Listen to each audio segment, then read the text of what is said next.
The firefighter tells the story of Cheol Wong, a guy who had no idea what he wanted from life. My 9 wives told me not to be afraid, until one day, by chance, he saves someone and discovers something that changes everything. He wants to become a firefighter. From that moment on, he dives headfirst into this world full of action, danger, and courage. But being a firefighter in South Korea in the 2000s is no easy task. There's a lack of equipment, lack of support, and an abundance of risk. Even so, Cheol Wong doesn't give up. He trains, pushes himself, and goes to the limit, until a major event puts everything on the line and could change the history of firefighting in the country. The story starts with things literally on fire. There's a house in flames. Some firefighters are arriving with a triumphant entrance. Among them is a handsome guy who, underneath his mask, is extremely tense. As he enters the house, embraced by the flames, he starts asking a few things from God. First, he asks for strength to save a life and permission to be a hero in a child's eyes. As he makes his way through the property, he hopes the frightened old man is okay. When he finds the body, he wishes to fulfill his duty and give his very best. Then he leaves the house with the woman in his arms, asking for one final thing: to protect everyone there. The scene shifts. Now things are calmer. There are a few soldiers on site.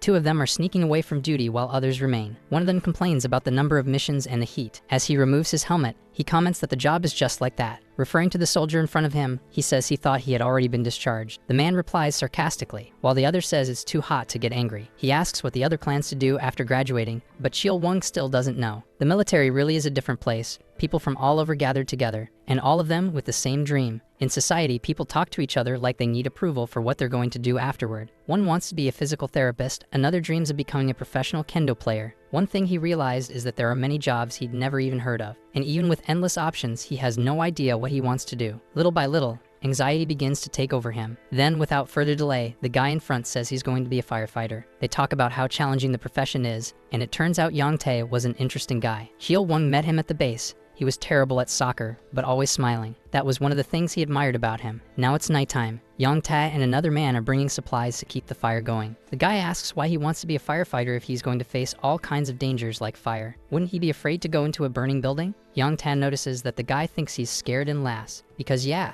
it can really be scary. Reflecting a bit, he shares that he was always stronger than the other kids at school. His strength even scared some of them. He used to get excited about that, and one classmate nearly bit the dust once. He always thought about how he could use that strength to help people. He remembered the time he saved a worker from becoming fridge stuffing. That was when he felt like he had a purpose, a mission to fulfill in this world. Realizing that even fire can be useful, even though it can burn, the 2 leave with some teasing and a lot of laughter as the fire crackles alone in the background. A new day, the moment when Yang Tae is finally saying goodbye and leaving the military. He goes out with swagger and style, ready to join society and become a firefighter. 2 years fly by, and now we see a warehouse. A few men are working on the conveyor belt, and it's extremely hot. An old man is talking to Cheol Wong, asking for help with something. After finishing his military service, he enrolled in college and is now almost graduating. He decided to take a part-time job during the break and notice how hard the guys there work. He receives many compliments on his work while helping his boss, who looks pregnant. They continue their casual conversation until he hears a loud thud and turns around. Keita is lying on the floor, making a face like a baby. But for Cheol Wong, who rushed to help him, it made him realize something that had been forgotten. A mannequin is being slapped in the face, and 2 guys are having fun with it. Someone comments that nobody seems to be taking the training seriously. Then he starts explaining how to tell when someone who's really in trouble shows up.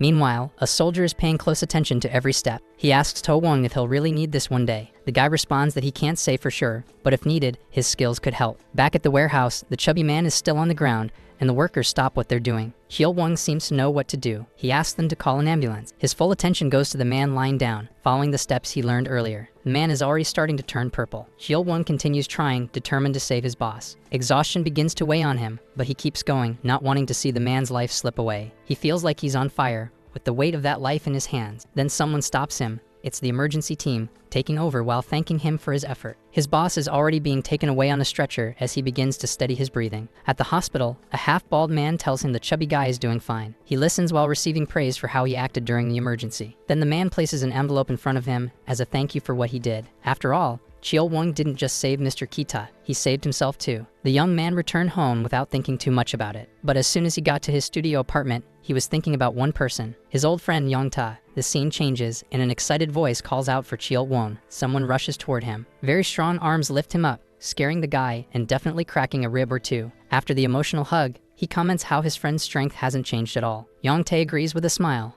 Moments later, some meat is already grilling at a restaurant. Even though they hadn't seen each other for a long time, It was like nothing had changed. Yang Taehyung became a firefighter, just like he said he would 3 years ago. Cheol-won asks if it's an easy job to handle. His friend, with his mouth full, replies that it is. The kids love it when he shows up. A small smile forms on his face, and he suggests it might not be so scary anymore to enter a burning building. After so long, he needs to know how his friend really feels, and he says it's actually way scarier than he thought. It catches the other by surprise. He explains how firefighters work and how the fear of fire never truly goes away. Even though being in the middle of the flames is terrifying, he's able to keep moving forward. Cheol-won listens carefully to every word his friend says. Later that night, they are saying goodbye. Young-tae felt proud of the other man's decision to become a firefighter. The sun is just beginning to rise, but Cheol-won is already awake studying. Soon he's out running, determined to go talk to Mr. Kita. There's something in his heart, and that feeling is guiding him now. Right now, the protagonist is giving it his all doing pull-ups on the bar. When he told his parents, they were in shock for a while, as if they had seen a ghost. For the first time, he wanted to do something on his own, outside the options his parents wanted. Even with the initial scare, they supported their son, though they thought it was pretty dangerous. Now he's being trained by his friend, so he won't need to attend a firefighter academy. Time is passing quickly, and his friend isn't going easy on him at all. He feels like he's on the right path in a way he's never felt before in his life. Finally, the day arrives. Cheol-won and his parents are in front of the computer. His mother is nervous, praying for him,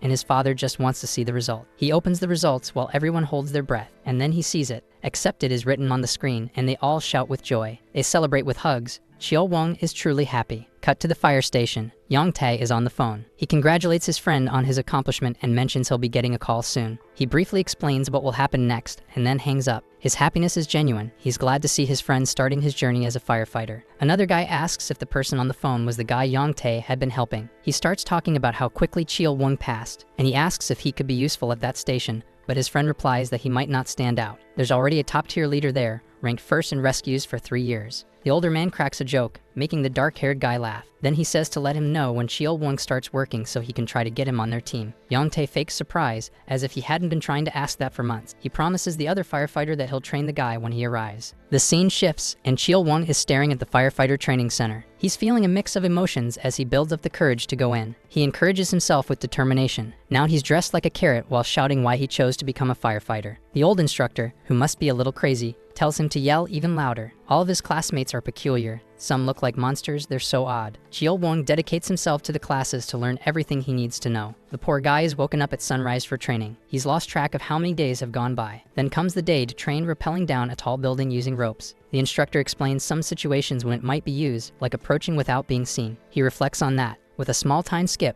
now we see a firefighter speaking through a megaphone. Up high, the man takes a sip of his water and yells back. Clearly upset, he shouts that he was betrayed by his wife and wants to ascend to the heavens. The firefighter asks Young-tae if he's ready, and he confirms, already in position. They comment on how terrible the man's situation is and decide to start the operation. He's ready to begin the descent. The command is given, and he starts descending while the man keeps yelling. We can tell he had broken some things at home and plans to burn the apartment down. A time skip takes us back to Cheol-won at the firefighter academy. He's trembling while following the instructor's commands, memorizing every word as a valuable lesson. We return to Young-tae descending the building. He gets ready, gives a strong push, and his teammates are holding the rope as he drops. He descends quickly, being watched by the drunk man on the balcony who's caught by surprise. He practically hugs the guy with his legs to stop him from making sudden movements. Happy that he caught him, he yells an apology to the drunk man, as if he weren't the one in the wrong. Again, we're with Cheol-won, finishing his rope test and reaching the ground. He's met with applause from his classmates and a sincere compliment from his superior. After removing his gear, he returns to the spot as the instructor keeps talking. Then he's called. They say Cheol-won has the qualifications for a rescue team.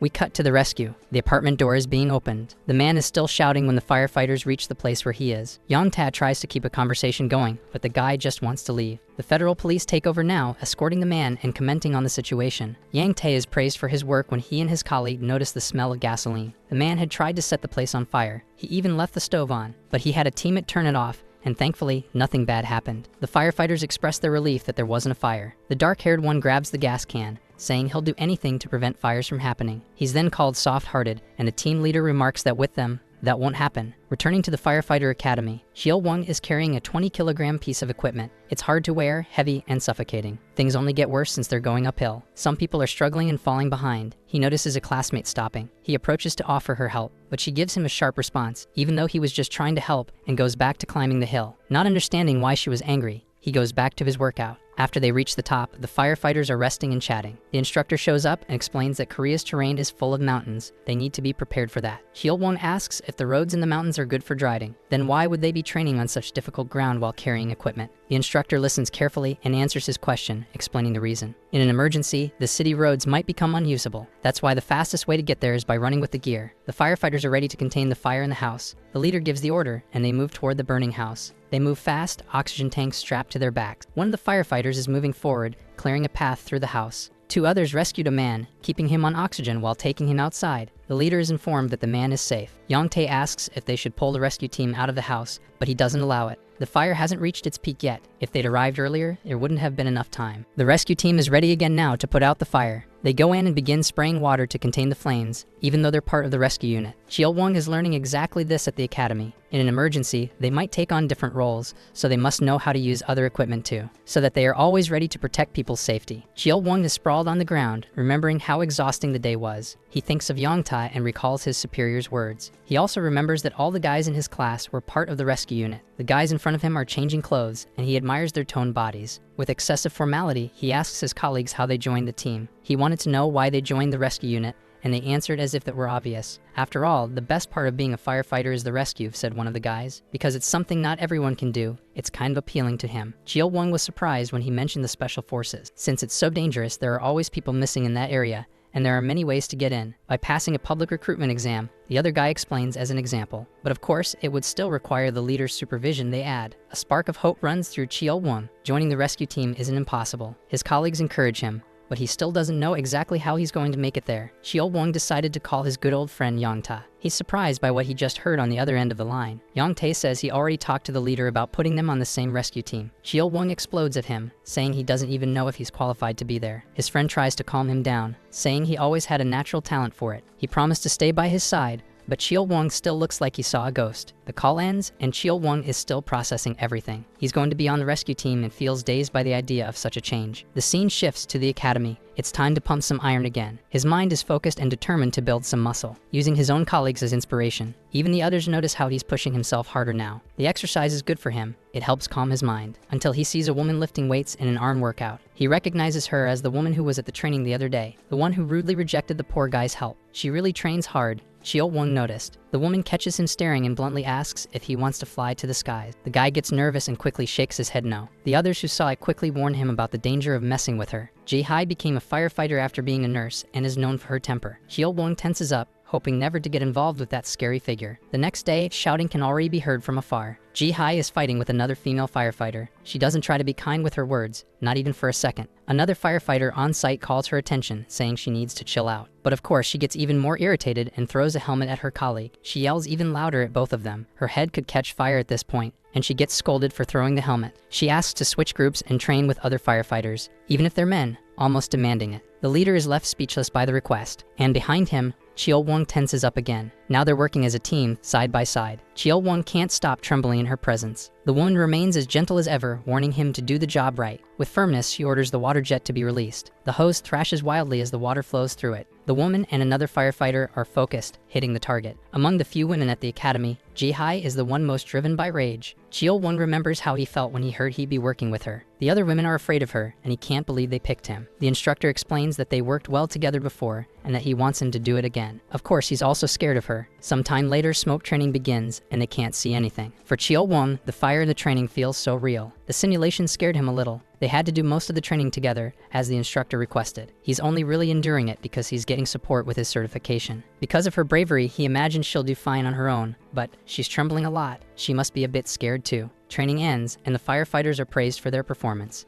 Ji-hae is visibly very tired, and Cheol-won notices it. At another moment, training remains intense. Dragging victims is difficult. The woman is already moving the 70-kilogram dummy across the floor. After a great effort, she stops and collapses hard to the ground. She watches while still recovering as a firefighter walks past her. Then Cheol-won appears beside her, asking her not to overdo it. She shouldn't let anxiety mess up her rhythm, but the blonde glares at him furiously, thinking he's doubting her ability. The poor guy now has to defend himself again. He gives a good explanation on how to carry the body, then orders her to go back to dragging the heavy dummy. Soon she resumes the drill while two classmates comment about the pair. They don't seem to like her very much. They kept training for a while after that. At first, he only did it because the trainer told him to, but he started noticing how hard she tries in every session. After a time skip, the two are at the academy, and he offers her some coffee. She complains that the coffee is hot instead of iced, as he expected. On the way out, he tries to make small talk as they leave. He questions her rudeness toward people, saying she could be a little nicer. He keeps asking if she gets along with others in her department, and as usual, she's not kind. She tries to kick him out of irritation, which he dodges. As they climb the stairs, he tells her to take a break today. He also says he won't be working with her anymore after tomorrow. They've trained together for 2 months. Suddenly, she stops and calls out to him. She brings up the question he asked her earlier. She reveals that she gets angry to hide when she's nervous in certain situations. Almost anything can trigger it, so she acts rude and angry so no one notices. She developed that so she wouldn't be underestimated, and his response is to say she's like a chihuahua. Ji-hai kindly invites him to revisit heaven, but then she reveals that when she's with him, she no longer feels nervous to the point where she'd like to have him as a team partner. She thanks him formally for putting up with her all this time. He smiles and returns the handshake. The next day, the firefighters are taking a professional physical capacity test. The instructor is supporting them through it. Chil-won finishes exhausted, ringing the bell to end the test. His classmates praise him while the poor man collapses to the ground, completely spent. They're leaving the area when one teammate jokes about not having to deal with the angry blonde anymore. Graduation is approaching, and all Chil-won can do is give his best. He hears the instructor up above announcing a new record achieved by a female trainee. Ji-hai is celebrating the achievement, excited. Graduation day has arrived, and everyone is being congratulated. A man is giving a speech while the firefighters listen attentively. The director expresses his pride in them through his words. The speech ends, hats fly into the air, and everyone celebrates happily. Chil-won and Ji-hai congratulate each other. She says he can reach out if he remembers. He encourages her to do her best in her department. Some guys are watching them and giggling. Ji-hai is finally laughing a little. Now graduated, Chil-won stands before the fire station as a real firefighter. He ends up introducing himself in a very formal way, but the other guy says it's not necessary. The man points him to his station and tells him to wait there. But when Chil-won sees the state of the room, he's shocked. The place is really dirty, clothes everywhere, grime on the floor, worse than the academy. He gets slightly upset, thinking that's where he's going to live. In the fire truck, Young-tae is happily humming a song. His teammate even jokes that maybe he has a date or something, judging by his mood. But he's actually excited because Chil-won is joining their team. They even mention that another guy there will no longer be the youngest. He wasn't a fan of that role and had been waiting a long time for this. Someone is curious to meet the new firefighter. Before they even finish opening the door,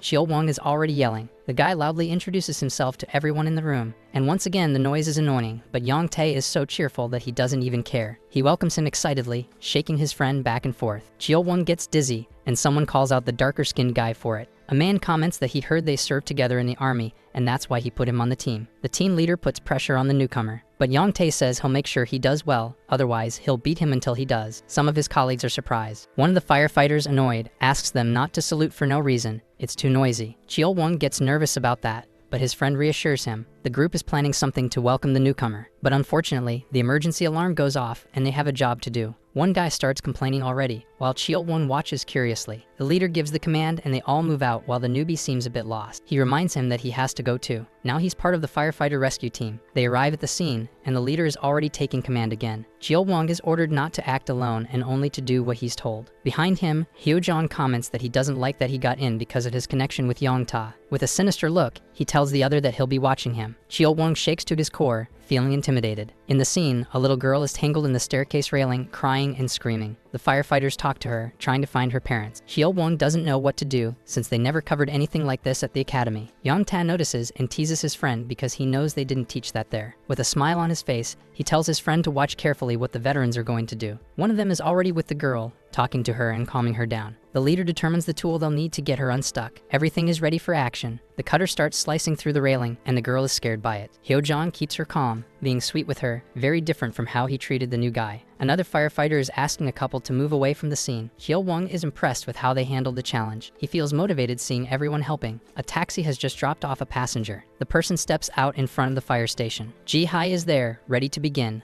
unaware of what the universe has prepared. After they freed the scared little girl from the railing, someone calls out to her. She runs toward her father, who is worried about her. The firefighter explains the situation and that the girl wasn't hurt. Relieved, the father thanks the firefighters. The daughter is still a bit shaken, but he, being a present and caring dad, calms her down. Chil-won is happy that everything ended well, until a man starts yelling from the staircase. Totally overdramatic, the guy screams that the staircase has been destroyed. He needs to rent the place out and immediately asks who's going to pay for the repair. The leader gives the order for the others to leave. He'll deal with the man. Chil-won is curious about the guy, but he thinks it'll be fine. His boss does something he didn't expect. He bows to the man. He asks why he's doing that, and Yang-tae tells him to be quiet. If he tries to say anything, it might make things worse for the leader. Even though firefighters protect people's safety like true heroes, they still get complaints. Sometimes someone gets upset about their work, like the grumpy guy. Back in the truck, the leader congratulates everyone. Nobody says anything back. Maybe a cat got their tongues. These are workers doing their jobs who have to be careful about complaints. Next to Chil-won, his colleague asks if he was paying attention earlier. Chil-won reflects on everything he saw the team do. He shows that he learned the basics of teamwork and how to trust his teammates. The grumpy Hyo-jong already ruins the mood, saying that Chil-won has to work hard to earn the team's trust. The poor guy, who just arrived and hasn't had the chance to show his capabilities, can only agree. Hyo-jong keeps talking about mental training but gets interrupted. The others, dressed like carrots, are laughing and mocking him.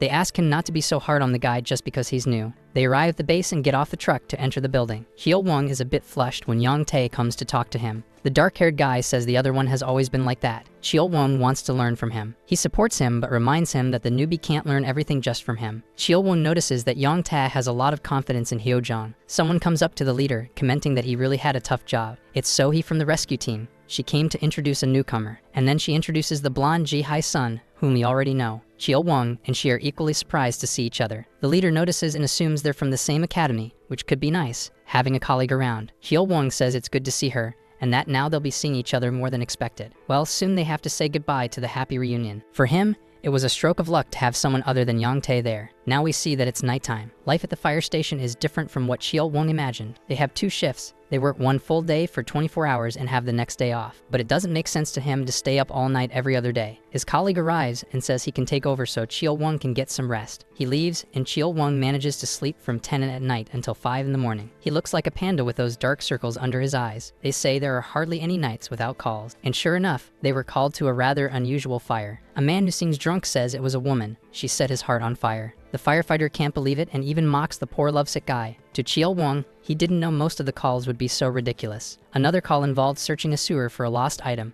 and of course, prank calls making them look like fools. The team was being called constantly, and Chil-won seemed to be going crazy. One more day, he was exhausted, waiting for the sun to rise so he could change shifts and go to sleep. That's when Ji-hai appears beside him, drinking something. He didn't even see her arrive. He asks how her first shift went, and she says she's starting to feel overwhelmed. With a rather sinister face, she asks if this firefighter life is what he expected. He, well, is left speechless. Things really aren't what he expected, honestly. But then he remembers the time they saved the little girl and smiles. He finally found what he was looking for, right there at the station, helping people. Ji-hai looks at him thoughtfully and says it's good to hear that. We see that same guy from the station again, sniffing the delicious smell of grilled meat. Chil-won and Ji-hai are side by side. They and the rest of the team are there to celebrate the two's first 24-hour shift. She's wondering if it's really okay to be celebrating at a soup restaurant. Chil-won is called and turns attentively. The leader comments on how he's still adjusting to the job. Everyone there had a hard time at first, but with each other's support, it gets easier. Then he tells him to eat properly and give it his best. Chil-won feels encouraged by the support. The little blonde gets tense when they mention the next stop is karaoke so they can sing. Right after his first shift, he welcomed the new day by singing. Beside those he'll be spending a lot of time with, everyone is in high spirits. Even after just one day, he realized that being a firefighter won't be easy at all. Chil-won is surprised when they hand the microphone to him. But if he's with the team, he can face anything. Even a bit embarrassed, he steps up and picks a song. He gets ready and starts singing. His teammates are quite surprised. Even Sohee from the rescue team admits he sings well. She asks Ji-hai if she knew about this, but she doesn't seem to hear. She's staring, mesmerized, as Chil-won sings, so he just smiles subtly from the side. Another day, at an apartment. Yang-tae is arriving home and greeting his elderly mother, with Chil-won right behind him. She greets her son's friend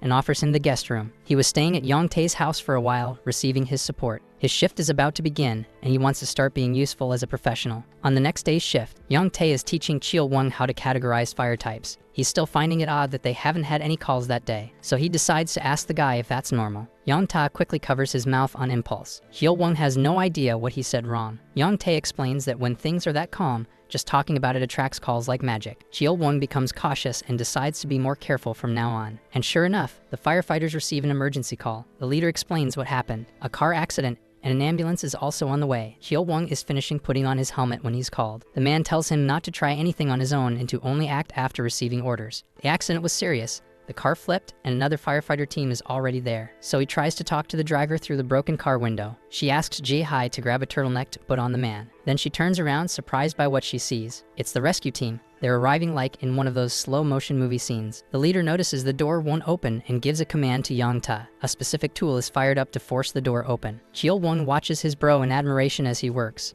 always paying close attention. The firefighters are already pulling the man's body out of the car. Hyo-jong and Young-tae are ordered to place the man on the stretcher and take him to Soi. A bland blonde guy with no empathy starts complaining about how long it took to rescue the man. One of the firefighters tries to explain, but the guy keeps being rude. Chil-won surveys the situation nearby. Yang-ta with the civilian, the leader by the truck. He thinks for a moment and decides to help Hyo-jong carry the man's body. He kneels down to grab the man by the feet. The other even tries to call out to him. But then Chil-won freezes. He realizes he's done something wrong. His face twists into a horrified expression, like someone who just saw something truly awful. The ambulance is already on the scene, and the man is safely secured on the stretcher. Chil-won stands there watching them take him away. Further off, Soi tells Ji-hai that the guy might be in trouble. Out of the corner of his eye, he sees Hyo-jong taking off his helmet. Looks like someone is angry at Chil-won. When they return to the base, Hyo-jong wastes no time calling him out. He's giving our protagonist a scolding. He's really upset that Chil-won took initiative and acted on his own. All the younger one can do is apologize. Two colleagues watch the scene in the hallway like old gossiping ladies. Chil-won starts to be surprised when Hyo-jong says everyone makes mistakes, but the tone quickly turns sharper again,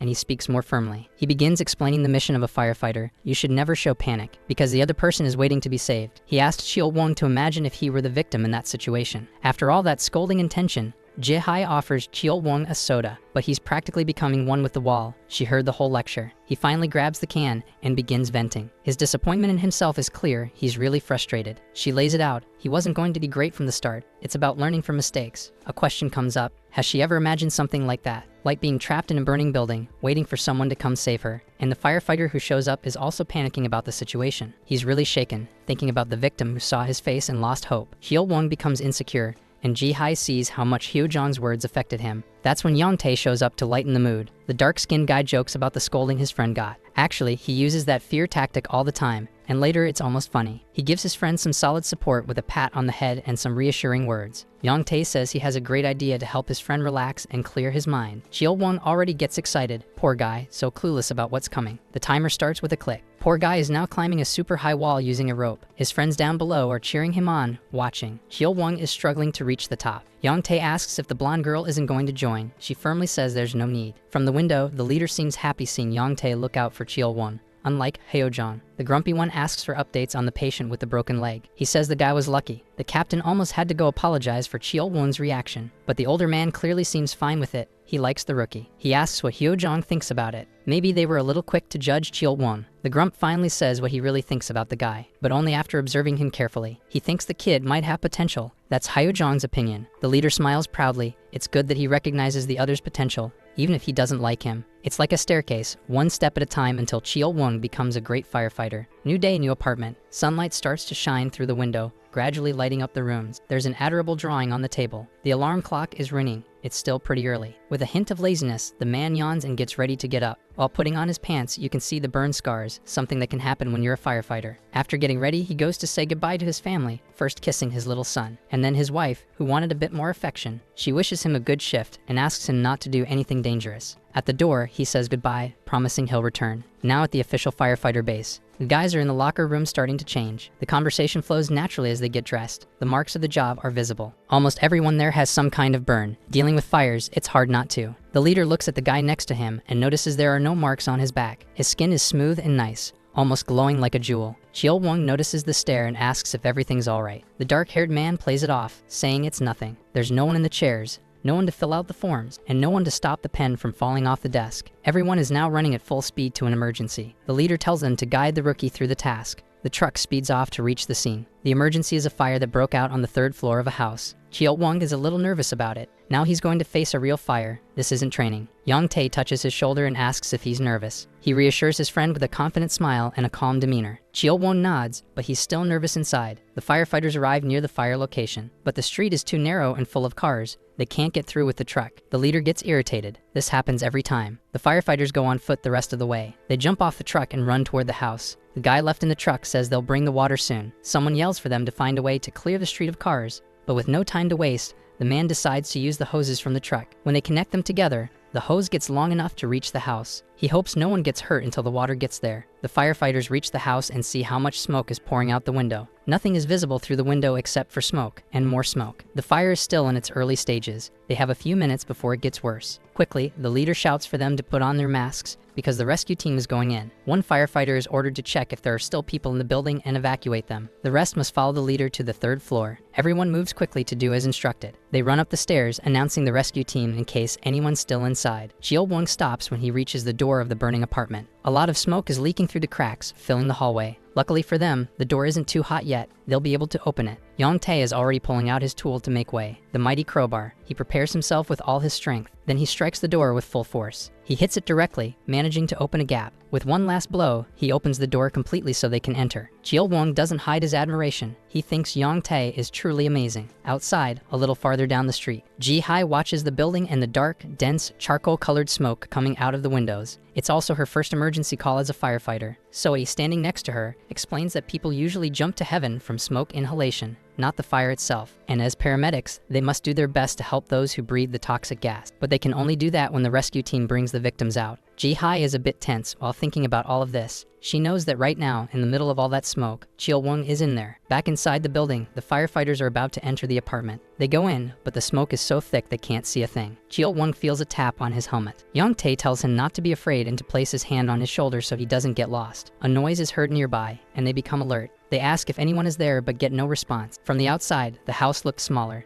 Chil-won doesn't understand why there's so much smoke. With the darkness all around, the space feels frighteningly small and empty. He wonders if there's really anyone in there. Then he freezes, feeling such intense heat it's as if the fire is right in his face. He's never felt something that hot before. He speaks to Yong-tae, who had also noticed it. Then they look at the glowing yellow spot that draws their attention, and they see it. There is the source of the fire, the heat, and all the smoke. Yong-tae quickly shouts to alert the captain about what they've discovered. The origin of the fire is in the kitchen. The leader informs the firefighters outside, who were anxiously waiting for news. The man tells them to get out as fast as they can. They have little time. Yong-tae is striking a window with his crowbar. The glass shatters with a sharp sound and falls into the street. Their visibility inside the building improves slightly as the smoke begins to escape the room. Chil-won says they need to put out the fire now, but Yong-tae objects. Without the proper equipment, they'd only create more smoke in there. Jin-seop, the leader, finds a door inside the house. Inside the room, he finds the victims huddled together, holding each other. 2 frightened and alone children, an older girl and a little boy. A brief flashback takes us back to Chil-won's fire training. The instructor is explaining how a fire works. It's not just the flames that are hot. The environment, the smoke, and the burning furniture too. As the heat rises, nearby objects also heat up, and when the material reaches a high and specific temperature, they can suddenly ignite and drastically increase the flames. Chil-won felt a chill in his stomach, but he couldn't look away. The instructor says it only takes about 5 minutes for the flames to surge, scaring him and his classmates. That's why the decision to put out a fire before or after its peak must be made carefully. A hot gas layer is building up at the ceiling. Chil-won is startled to see the leader returning with a child in his arms,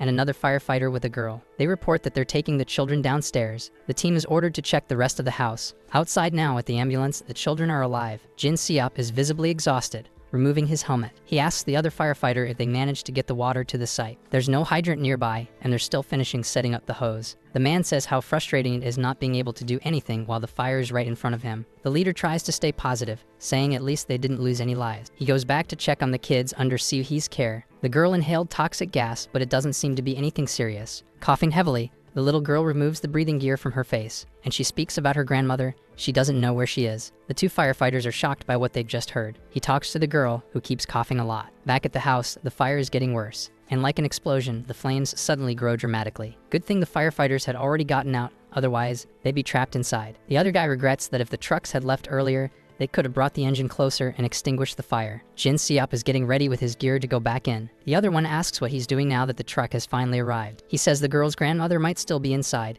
and he's ready to go back in. He's going back into the burning house. His colleague even tries to stop him, but words won't hold him back. Even yelling at him, Jin-seop doesn't stop and keeps walking into the building. Even Chil-won calls out to the leader. Today he saw something he'll never forget. It'll be etched in his mind forever, because of the words of a confused child who might have given the wrong information. Without showing a hint of fear, he saw the firefighter, his leader, running back into the fire. At last, they managed to get the water flowing and began spraying the building with the hose. Everyone is anxious about the situation, not knowing whether the leader will make it out or not. After several long minutes, he comes back, empty-handed, But then he surprises Chill Won. Jin Seup has a big smile on his face because there was no one in the building. He's sweating a lot and completely exhausted. Someone calls his attention. A teammate starts scolding him. If his sister-in-law finds out, he's the one who's going to get smacked. Laughing, the others agree that he deserves the scolding. A small smile appears on his face. He says it'll be fine as long as no one tells her. His friend keeps being dramatic for a while longer. Farther away, Chill Won asks Jae Hai if she saw the leader running, how he went back into the house to look for the grandma without thinking twice. Chill Won wonders if he'll ever be that brave one day. The blonde girl looks at him and takes a moment to think. She says he can do it.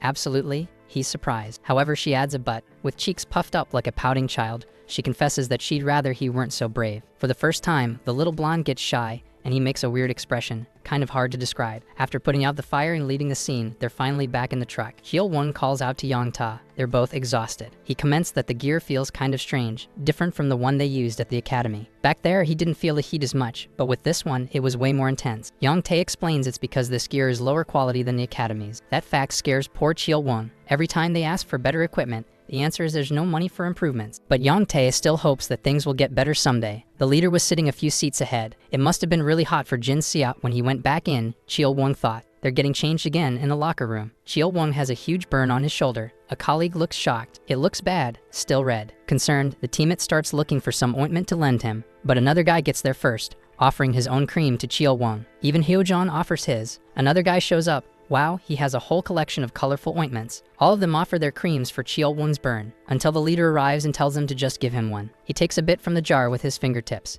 and gently starts applying it to the burn, hoping it won't leave a scar. Smiling, he thanks Chill Won for being so brave on his first emergency call. With a flick to the back of his neck, he tells the boy to loosen up a little. The leader wishes everyone a good end to their day. At the station, day turns to night, and after this shift, everyone will go home in the morning. The scene shifts to Jin Seup's family apartment the next day. It's around 7 in the morning, according to the alarm clock. His beautiful wife is waking up. She lets the sunlight in and cooks something to satisfy her hunger. Then she goes back to the mattress to wake the little one who's still sleeping. Their son wakes up, but only because it's time to see his dad coming home. Like magic, Jin Seup appears at the door with a smile. Full of cuteness, the son welcomes his dad. Then his wife does too, with a sweet and loving smile. He's happy to have his family there for him every day after work. In their room, the firefighter is already changing clothes when his wife walks in. He's going to sleep a bit to rest. He was completely worn out. Meanwhile, at Yang Tae's house, they're filling their bellies with lots of delicious food from mom. The lady, who's practically adopted Chill Won as her son, tells them to get some rest. The younger one feels truly grateful for the delicious meal. Chill Won also wishes he had someone waiting for him, so he decides to call his parents. Elsewhere, a little cat is excitedly greeting her owner. The blonde gently pets her four-legged daughter. After a good shower to wash off all the smoke stench, Mayo is lying on her lap getting pets again. So sweet. Jae Hai thanks her for always waiting at home. Hard to believe she's the same woman who used to fight all the time at the academy. After a good nap, Yang Tae is at the door, ready to head out. Chill Won hasn't finished yawning yet, a bit drowsy as he answers his friend. They went out for a run, and after the first fire dispatch, time seemed to fly. Before he knew it, he was back on another 24-hour shift at the station. He kept learning something new every day, whether outdoors or on the computer. He had to learn how to operate some strange equipment. And of course, he gave it his all in the soccer games they sometimes played at night. Day after day, the routine continued, and before he even realized it, he had already adapted. On a regular day at the base, it was already autumn, the first he'd officially spent as a firefighter. The intimidating Hyo-jeong started teasing Chill Won sometimes more playfully, and the leader began trusting him with tasks involving the station's equipment. The team started feeling like a family to him.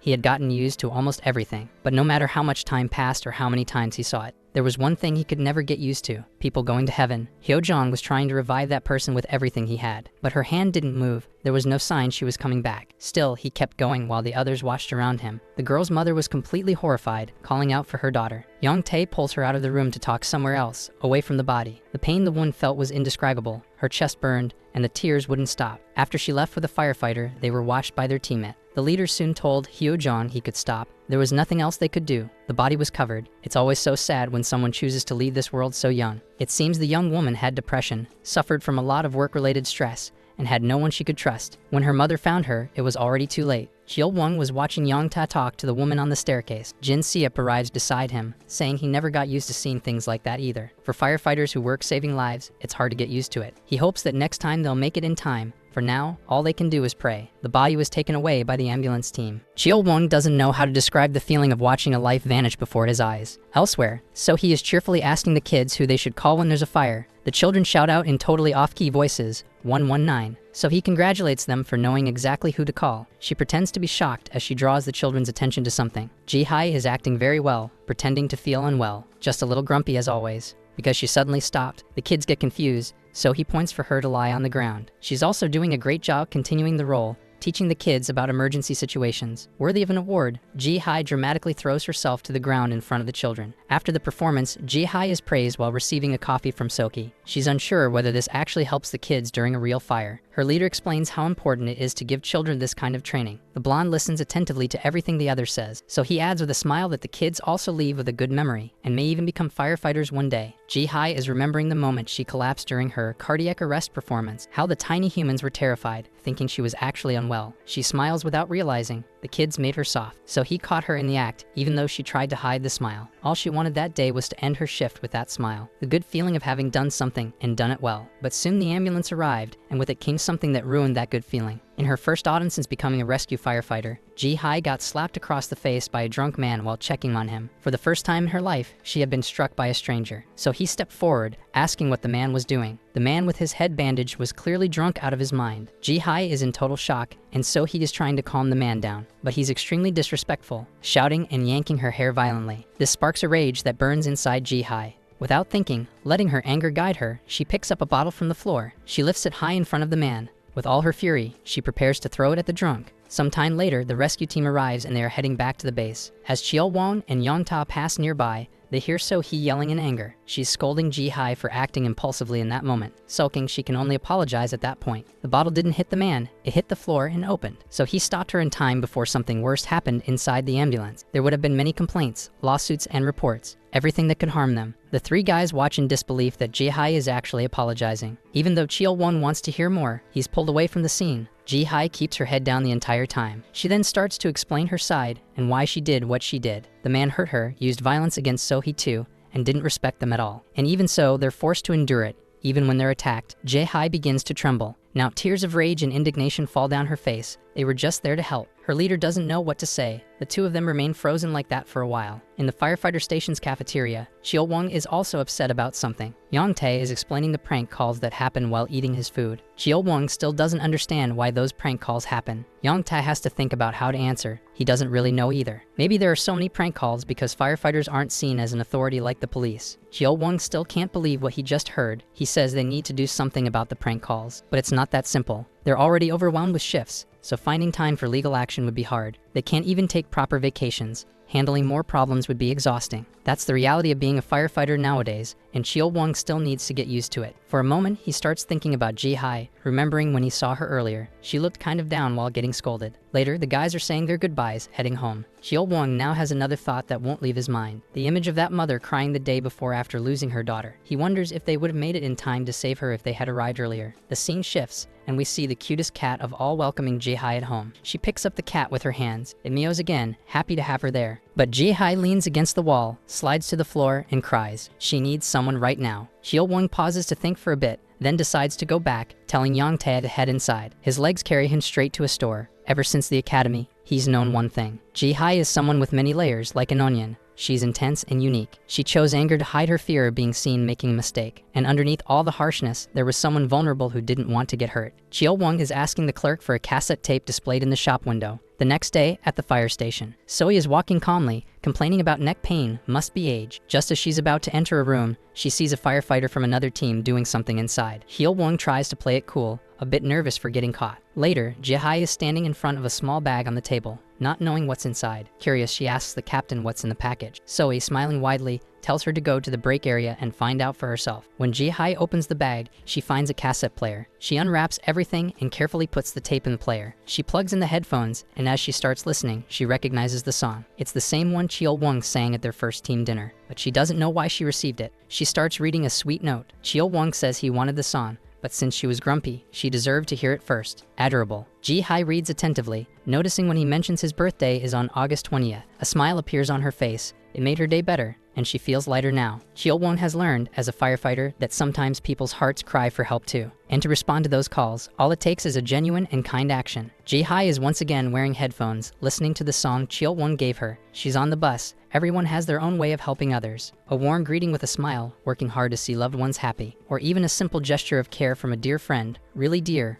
right, Ji-hai? These things come in many forms and definitely make a difference in someone's life. In a new emergency call, the rescue team is dealing with a beehive. Chil-won feels like this is finally his moment. The moment when his actions will truly help someone. On the job, the bees have already been taken down and now lie curled up in fetal position on the ground. The homeowner thanks them for the wonderful service the firefighters provided. The bees were so big, she was terrified of them. She thanks them once again with a smile for removing the insects from her house. That made Chil-won feel proud of himself and more confident. The leader asks why he looks like that, and Young-tae explains that he's happy he did a good job. As they get off the truck and head to their break room, they notice something. There are 2 bags and a soda bottle sitting on the rec room table. And to their surprise, the leader Jin Seop's wife appears and announces the food is for the team. She's cheerful and looking great in a stylish outfit. The guys, still dressed like carrots, give a big thank you and show their appreciation for the food. Chil-won hadn't had the chance to meet her before. While the captain introduces her, the others are already heading straight for the food to see what's inside. They're totally amazed. Everything they see is fried chicken and more fried chicken. They dive into the lunch boxes, eating heartily all the food prepared by the leader's wife. But it's not as good as they expected.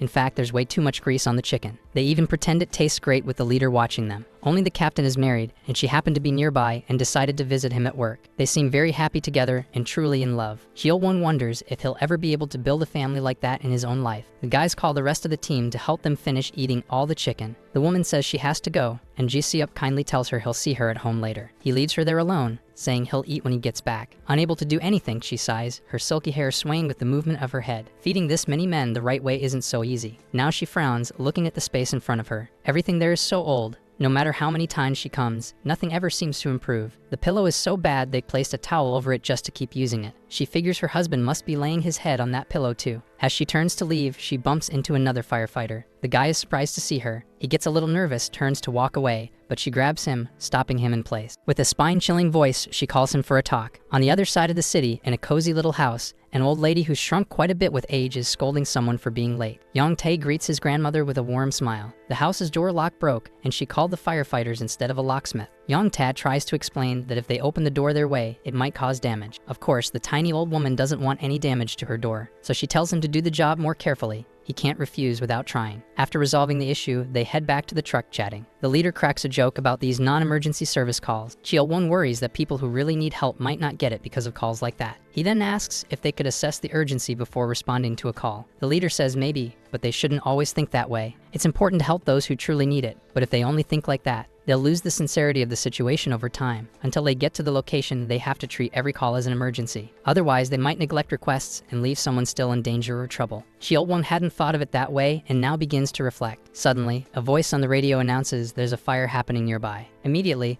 the truck changes course and heads to the emergency call location. The leader calls out to the rookie, asking what he just taught him. Always treat any call as an emergency and give it your all. Then they begin to prepare to face the fire once again. The location of the fire looks like a large warehouse. Another firefighter team is already there. Jin Seop introduces his team and asks about the situation. The water they're spraying isn't reaching the source of the fire to fully put it out. The insulation panel is burning and they'll only be able to stop the flames by tearing it off. They grab a piece of equipment that looks like a saw to deal with it. They place a ladder so they can reach up there. Young-tae starts climbing the stairs. They'll have to go up and remove it themselves. Back at the base office, a man is sitting with Dosun to talk. She asks about his wife, and he says she's doing very well and asks if she's okay too. Dosun isn't doing very well, actually. Her son is about to start elementary school. She gives him a deadly glare that feels cold just to look at. Nervous in her presence, he tries to dismiss her from his office, but she stands up and says he promised he would let the leader lead the team when her son started school. He tries to argue back, saying they have too few firefighters for the job. Without Jin Seop there, the entire rescue team would struggle with their work. She brings up another argument, but he keeps countering her. Dosun is starting to get irritated with the situation. He refuses to give in. The man defends himself again, saying he supported her husband a lot since he became an officer. She reveals that he was the one who convinced Jin Seop to join the rescue team. The officer asks her not to say it like that, especially because if he hadn't supported his friend joining the team,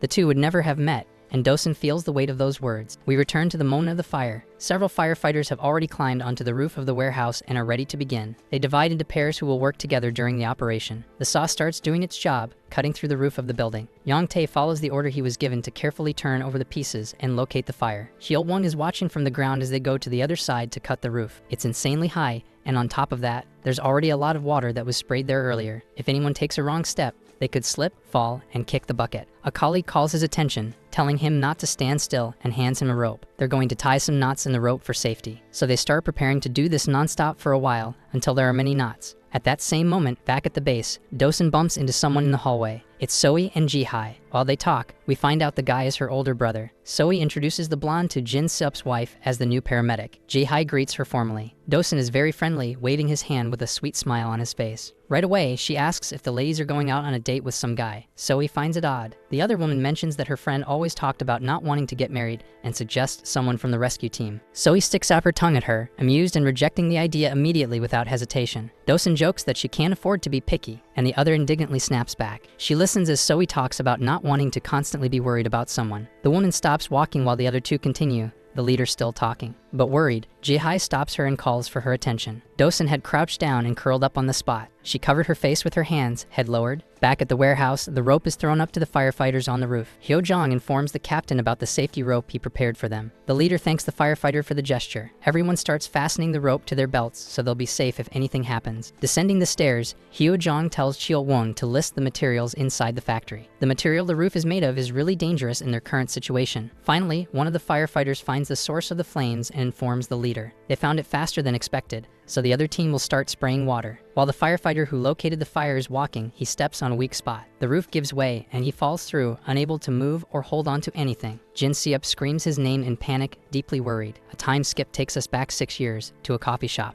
Dosun had short hair back then and looked a bit grumpy about something. The woman says something about seeing her mom suffer and hating that situation. Dosun replies that all the guys her friend introduced her to were snobby jerks. Still teasing, the friend insists on knowing what type of man Dosun likes. She decides to think a bit before answering, then starts listing the qualities of the kind of man she'd like to meet. But suddenly, a guy approaches and greets her. He introduces himself as Jin Seop, only younger, less tired, and still very handsome. She's surprised. Back in the present, the crowbar falls to the floor. The knots they tied do their job of securing the hook on his gear. Worried, the leader calls out to the man, approaching to check on him. The firefighter is hanging from the rope, swinging in the air above the roaring fire in the warehouse. Thankfully, he's not hurt and seems fine. The captain breathes a sigh of relief seeing that a member of his team wasn't injured. He quickly shouts for the people on the ground to move the truck closer. For Cheol-won, it's the first time he sees the leader looking so uneasy. 6 years earlier, Dosun is asking if Jin Seop is a paramedic. He says yes, confirming her question. Her words vanish. She simply has nothing more to say. She remembers hearing about the rescue team and how dangerous the job could be. She learned that Jin Seop is a former soldier, but he's not intimidating like some are. Still, she thinks he'll be like all the others, planning to head home without staying long. After eating, they went for a walk and chatted for a bit. Dosun had zero expectations and thought he'd start bragging at any moment. Some talked about all their wealth, others about some uninteresting hobby. In truth, it wasn't that these guys' stories were actually boring, but you could see the lie in their eyes, which never stopped trembling. Still, she noticed that the man beside her, Jin Seop,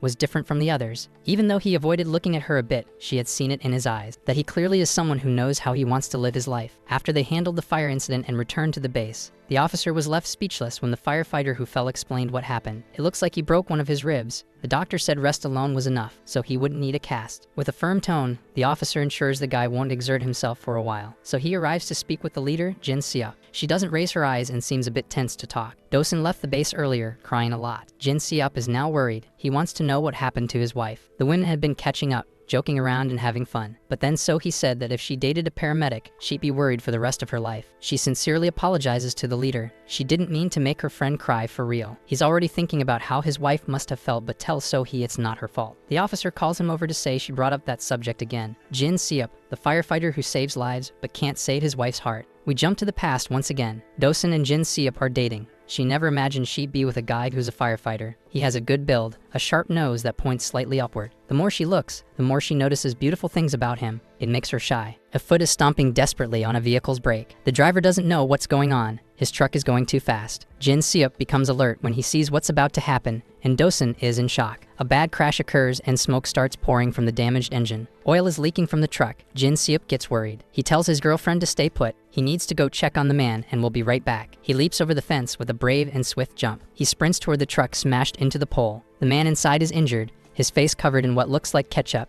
and he's unconscious. Jin Seop decides to take off his jacket to break the glass without hurting his arm. Dosun was watching from afar as he pulled the man out of the truck, all of his determination to save someone he didn't even know. Right then, she clearly understood the kind of man he was, and it only made her love him even more. She was sure she wanted to be that man's wife. Back at the base, Ji-hai was explaining to Cheol-won what had happened. The man was already worried about the leader's wife. They were eavesdropping by the door to the leader's office, watching him inside. Jin Seop was looking at something on the computer without seeming truly focused. The officer touches his shoulder and asks if he wants to take the rest of the day off. The leader refuses, saying his place right now is at the fire station. Now we understand why she went to the officer. Her husband is so stubborn. The officer only tells him not to regret this choice later. The scene shifts to a very special day, the wedding of Dosun and Jin Seop. She loved him more than anyone else ever could, and they promised to love each other until their bones turned to dust. After that, they had a precious baby, their beloved son, but because she loved him so much, she had to handle a lot on her own. In another room, Yong-tae is fiddling with some equipment and chatting with Cheol-won and Ji-hai. He explains that when the leader's son was born, he was on duty, and he always talks about it when he's drunk. A man working shifts like theirs can't be a good husband, he says. Cheol-won had never stopped to think that his job could really affect a relationship. Ji-hai gets an idea. She suggests recruiting more people to improve things around there. Yong-tae explains that it's complicated because the laws and politics always get in the way. They even request more recruitment, but it's too expensive, so it doesn't get approved. His optimism is surprising. He still hopes they can work under better conditions. Even Cheol-won finds it a bit too much sometimes. Yong-tae asks Ji-hai why she's there anyway. She says she was just passing by. She says it would be great if they could recruit more people. That way, Dosun would feel better. Cheol-won is worried about the leader. His wife also seemed a bit unwell. Ji-hai remains optimistic, saying she believes things will work out for them. Earlier that day, when she saw Dosun crying and then getting back up, she discovered something about the woman. Dosun truly cares about her husband, the leader Jin Seop. At the end of the day, the guys start changing in the locker room and saying their goodbyes. Jin Seop is deep in thought, reflecting on everything that happened that day. At home, he is greeted by his adorable son calling for him. The man kneels down and hugs the little one, happy to be welcomed like that. His wife also greets him and calls him in for breakfast. Jin Seop compliments her cooking. She says she made it the way her mother-in-law taught her. Then he calls his wife, and she thinks he wants more food and offers him some. But Jin Seop starts talking about how hard it must be for her to take care of everything. They're getting older, and their son is growing up fast, yet she never complains about anything. Sincerely, he apologizes for not being a better husband to Dosun. Trying to hold back tears, she begins to speak. Back when they were dating, she thought he was so admirable. His direction in life seemed so clear. The way he jumped in that day to save a man was so confident and brave. It was so impressive that she fell deeply in love with Jin Seop. But now that she's a mother, she feels a bit selfish. Every time she hears news about firefighters becoming angels, she feels like it could be about him. And when she hears a siren, she can't sleep until he comes back safely from his shift. She used to admire his sense of duty to save others, but now she feels so pathetic. Could her husband be any less impressive now? She's so afraid of losing him. The dishes being washed are left in the sink, along with the gloves. Jin Seop stands up and goes to hug his wife. They spend a moment in each other's arms, calming down from everything they went through that day. On the next shift, most of the guys are gathered, looking at something in awe. The officer asks why everyone is gathered around Jin Seop when they call them over too. Even the officer is surprised when he sees it with his own eyes. Leader Jin Seop is holding a cell phone in his left hand. He explains that his wife wants to talk to him more often, so they decided to talk over the phone. Someone asks how much it cost, and the leader says 65,000 won. All their emergency savings went into that, but Dosun, who used to be so anxious, is now extremely happy to be able to hear his voice anytime, anywhere. So he walks out, dialing on the phone. It's time to call his wife. Yong-tae asks if Cheol-won also saw what he saw. He tells the younger one to make sure he falls in love someday because it's such a beautiful thing. Love is the biggest concern in this firefighter job, but also the greatest support. Dosun is happy now, sitting at the table, receiving her husband's call. Later that day, Yong-tae went to talk to Jin Seop. The focused, bespectacled guy doesn't even look up when he answers. Yong-tae asks what the leader is doing over the weekend. He replies that he'll be with his family, just as expected. Yong-tae tries asking another colleague what he's doing, but he brushes him off too. The dark-haired guy is frustrated, but tries again. He goes to yet another colleague who also can't hang out because he's seeing his girlfriend. His frustration builds. He bites his lip and tenses up, holding it in. The next day is Saturday, but Young-tae looks pretty irritated. He just wanted to have some fun with the guys, but it seems like everyone has a girlfriend except for him and Hyo-jong. Hyo-won was a bit confused by what the guy said. He doesn't have a girlfriend either. Young-tae calls him an idiot, and Ji-hae overhears while pretending she's not listening. She shifts the conversation back to Hyo-jong, bringing up the fact that he doesn't have a girlfriend. Young-tae imitates Hyo-jong saying he doesn't want a relationship right now.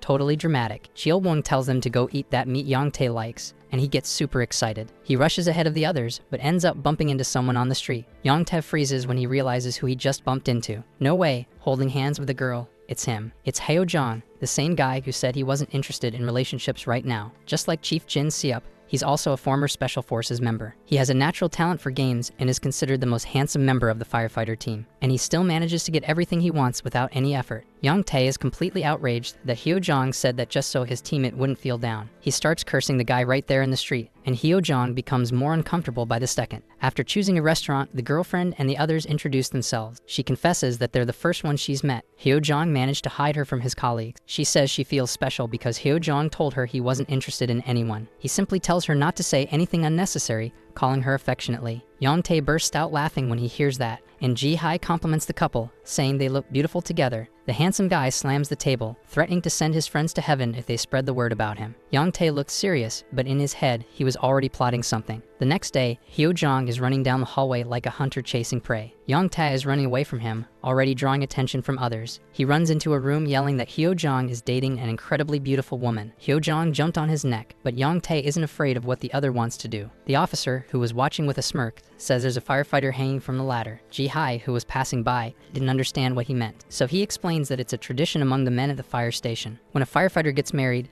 they decorate the truck ladder and spray him with water. Ji-hae says it's kind of ridiculous, and so he also doesn't know why they do it. But she adds that when a firefighter starts a family, everyone there celebrates together, because the strength to endure this tough life comes from the people around them. Ji-hae smiled a bit, no longer finding the tradition so ridiculous. Hyo-jong was still clinging to Young-tae when they heard the emergency signal. Everyone quickly rushed to the fire truck. The voice on the radio describes the fire and its location. It sounds like there are people trapped inside. The firefighters are putting on their gear fast. Jin Seup gives the order for them to get ready to run. Chil-won remembers that this particular place has very narrow streets. When they arrive, there's already a lot of smoke coming out of the house windows. Apparently, they arrived before the other team. The leader asks about the other truck, and one team member says it's coming later with the officer. The wind is blowing strong today. Jin Seup already knows the fire will spread quickly. With everyone geared up, he gives the order to begin the search, and they all run in. The officer arrived shortly after on the other truck. The rescue team had already entered the house. He tells another firefighter to grab the hose and bring it quickly, and to call the gas company and shut off the gas as soon as possible. Inside, it's very dark. They split into teams of 2,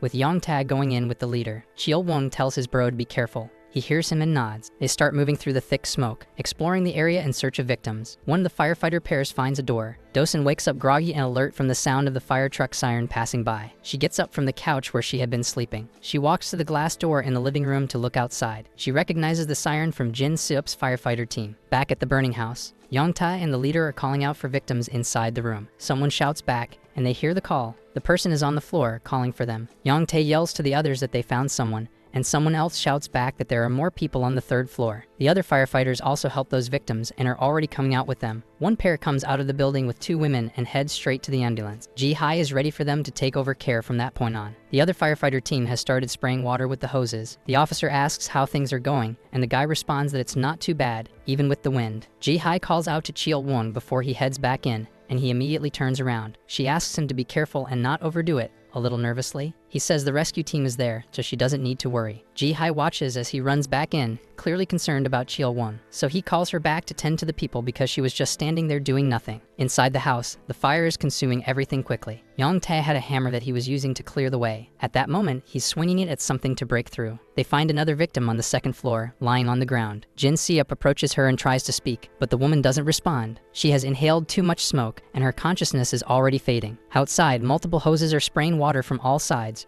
trying to put out the flames. The officer tells Jin Seup to hurry because the wind is blowing even stronger now. The man replies that another firefighter is already leaving the house with the victim, and since it doesn't seem like anyone else is inside, he tells the team to evacuate. But then he stops and sees a photograph a woman with a child. He asks them to check outside if the little girl has already exited the house. The officer questions it. Jin Seup says he found a photo of the girl. The officer immediately asks Sohee if the girl is among the victims. She replies that no children have come out of the house. Jin Seup receives the message through the communication device, still surrounded by flames. Another firefighter rushes to the officer with urgent news about the gas company. He says he requested the gas be shut off, but the house might use individual gas tanks. Now we see 2 gas canisters in the middle of the fire. Jin Seup receives an order to evacuate immediately and asks what happened. The other man yells that the house has its own gas supply and it could explode. The leader hears his friend urging him to stop searching and leave. He asks everyone still there if they heard what the officer just said. A gas explosion is extremely dangerous. Cheol-won is terrified by the thought. The leader turns his back and orders the team to leave quickly. One of them stops and asks why he's heading in that direction. He says he's going to look for the child one last time before coming down to exit. Even with the possibility of an explosion, Jin Seup is still going to try one more time to find someone. The leader tells the others to go down the stairs first. Young-tae says he's staying to help search for the child. The rescue team starts leaving the house while the other firefighters keep spraying water. They take off their helmets to breathe better. They're exhausted and gasping. The officer asks where the rest of the firefighting team is, and Ki is asked to prepare a ladder truck just in case. Jin Seup and Young-ta might not be able to make it down to the first floor. Outside, the fire is growing rapidly and becoming more terrifying. Hyol-won is very worried about his leader and friend. The firefighters continue spraying water non-stop on the house. Even so, it seems like too little compared to the amount of fire now. The flames aren't going out because the wind is too strong, and Ki tells Jin Seup once again to get out. The gas could explode at any moment. He hears the leader's voice saying that's exactly why he needs to find the victim. Jin Seup is so stubborn. The officer is worried there might not even be anyone there. Inside, they're still focused on the mission. Jin Seup points out a closed door to Young-ta. It's the only place in the house they haven't checked. We get a flashback to Young-tae's first day at the station. He started by shouting too. The leader covered his ears, overwhelmed by the loud noise. He liked the guy's energy but told him he didn't have to be that loud. Then welcomed Young-tae as an official member of the rescue team. The rescue team was still very small. The station hadn't had one for long. Time really flies, doesn't it? Now we see the end of a past emergency call. Young-tae is sweating heavily and still breathing hard. Leader Jin Seup congratulates him for doing a good job. He asks if it was the first time he saved someone from a fire. Young-tae confirms. Then the leader simply asks what it felt like. Young-tae didn't quite understand the question. Jin Seup clarifies.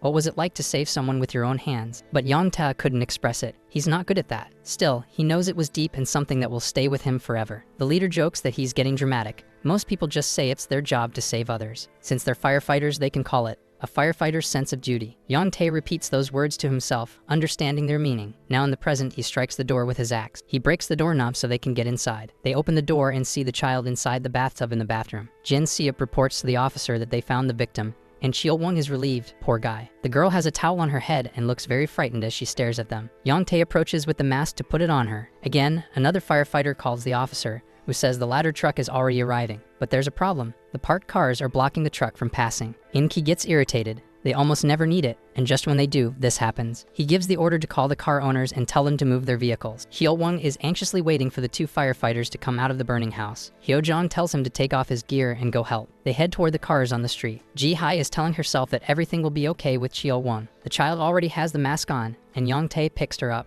wrapped, to get them out. If they're fast, they'll make it to the first floor. The fire is even closer to the gas cylinders now, causing cracks. And when they least expect it, a spark becomes a massive fire explosion. The blast pushes both of them back slightly with the impact. Outside, everyone was startled by the incident. Plate falls to the ground and shatters after someone jumps at the noise. Dosen looks out the window in worry, able to see the fire and smoke from afar. The officer yells into the walkie-talkie, asking for news from Jin Seup, desperately pleading for his friend to respond. Jin Seup asks why he's making such a fuss. They're fine. The explosion mostly hit the hallway, so they survived. If they had been in the hallway just a bit earlier, they wouldn't have made it. But they can't go down the stairs. They're heading to the roof. In-ki immediately orders the ladder truck to move to that area. Even with the cars in the way, he simply tells them to drive over them. The firefighter in the truck gets the message and starts accelerating. The truck pushes forward, dragging the cars aside as it goes. In-ki tells Young-tae and Jin Seup to hang on just a bit longer. They need to hold on. On the fire truck's bench, Jin Seup's phone wouldn't stop ringing. Dosen already had tears in her eyes, worried that her husband wasn't answering. She's afraid something bad has happened,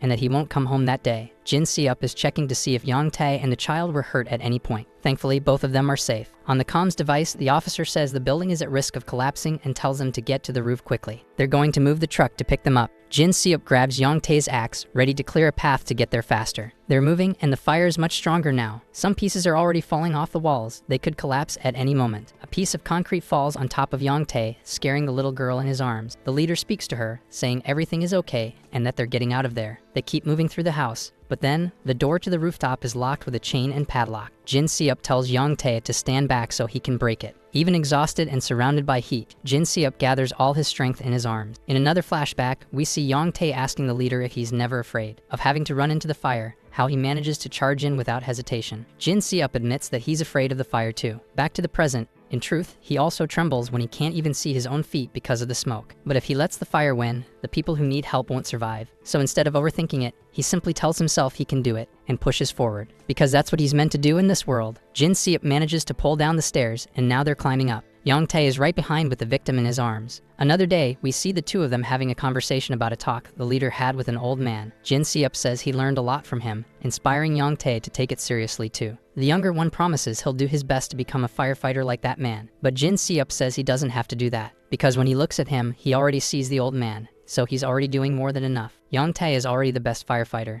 The stairs are at their limit, being corroded by the flames. Both firefighters are nervous, and then the stairs give out and break, right where Yang Tae is standing. He yells to the leader, throwing the child to him before it's too late. Jin Se-up stretches his arms out toward the child. The girl is caught by Jin Se-up, but when he looks ahead, he doesn't see Yang Tae, and his place now is a hole in the floor, and he yells for him. Yang Tae managed to grab a piece of the ladder with one hand and is holding on with just one arm. Jin Se-up tells him to hang on a bit longer. They'll be back quickly to get him. He tells the leader to go and that he'll climb back up by himself. Two firefighters are already on the ladder waiting outside. Jin Se-up leaves the attic and runs toward them with the girl. He hands over the child and desperately asks his partner for the rope. He can't even explain what it's for. He just needs that rope now. Yang Tae is still hanging on. The entire floor beneath him has already collapsed. His hand is trembling badly. He can't keep strength in his arms anymore. Maybe he should have done more push-ups with Chil-won. During a morning run, Chil-won says thank you to Yang Tae. He asks why all of a sudden. His friend says it's for everything. For the morning runs, for being there when he needed someone, for always supporting him with a smile when Chil-won didn't know how to move forward. Chil-won truly feels happy to have become a firefighter like Yang Tae. A smile appears on the dark-haired guy's face. He jokes that now Chil-won owes him gratitude for life. The hand that was holding onto the ladder is no longer there. That weekend when Yang Tae went out with Chil-won and Ji-hai, he seems a little disappointed when he asks if she and his friend are dating. Ji-hai tells him to keep his voice down or the other might hear. He asked if they had ever talked about their feelings, and Ji-hai says she once asked what they were, and the idiot, slow as ever, said they were colleagues from Firefighter Academy. He really thinks they're just academy colleague. Yang Tae says he's never seen Chil-won like that before. He's so clueless. How did Ji-hai even end up liking him? The little blonde is sweet when she says he has a kind heart. She asks a favor from her bro, Yang Tae. After she saw the rescue team getting hurt, she started worrying something might happen to him. So she asks him to keep an eye on Chil-won during calls. Of course, Yang Tae would do that for her. The day is already breaking, smoke is blending with the wind and fading away. Soi and In-ki aren't liking what they see. Ji-hai is in shock at what she sees with her own eyes. Chil-won calls out for Yang Tae but gets no response. He asks again why he's not answering. The fire has already been extinguished, but the body on the ground doesn't react. Chil-won doesn't understand why he's lying down. He tells his friend to get up. Hyo-jong has to hold back Chil-won, who now desperately cries out for his friend. Someone yells to cover the lifeless body, and they do so. Chil-won is completely desperate to get to him, but another firefighter restrains him. Two paramedics are already taking Yang Tae's covered body elsewhere. Ji-hai is holding back tears as she sees the body pass by. Jin Se-up is also in shock. Chil-won keeps screaming and crying, calling out for his bro Yang Tae. It's another day. The sky is blue with a few white clouds. The firefighters are wearing dress uniforms, carrying a photo of Yang Tae. All of them have their heads bowed, standing tall. The atmosphere filled with sadness. Someone is also carrying a folded South Korean flag. A firefighter is crying while beside him. Hyo-jong asks where Chil-won went. The one crying says to give him some time. Chil-won said he's not ready yet. Yang Tae was someone very special to him. The shock was too great. Hyo-jong bites his lip. Chil-won thinks he's the only one in pain. Everyone was caught off guard by this. He should at least say goodbye properly. Jin Se-up also keeps his head down, a bit farther away from them. The food is warm, served at the table. Chil-won's mother is asking if he's not hungry after the trip. She wants to know why he's not eating. Chil-won apologizes to his mom. He starts speaking with tears in his eyes, saying he should have stopped Yang Tae from going back that day. To him,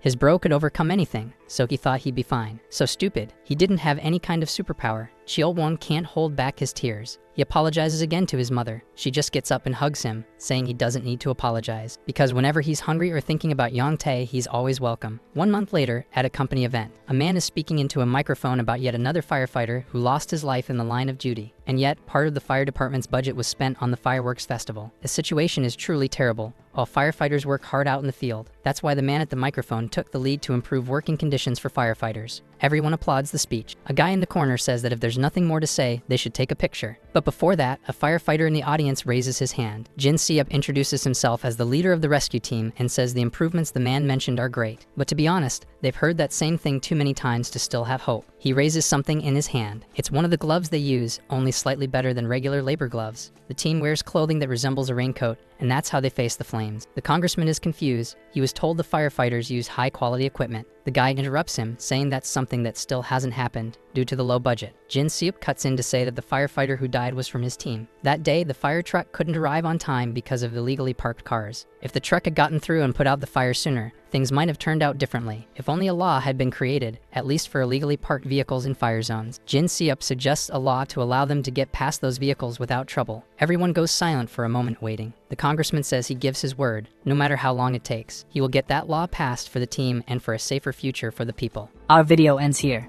If you enjoyed it, please like and subscribe to the channel. Until next time, bye bye.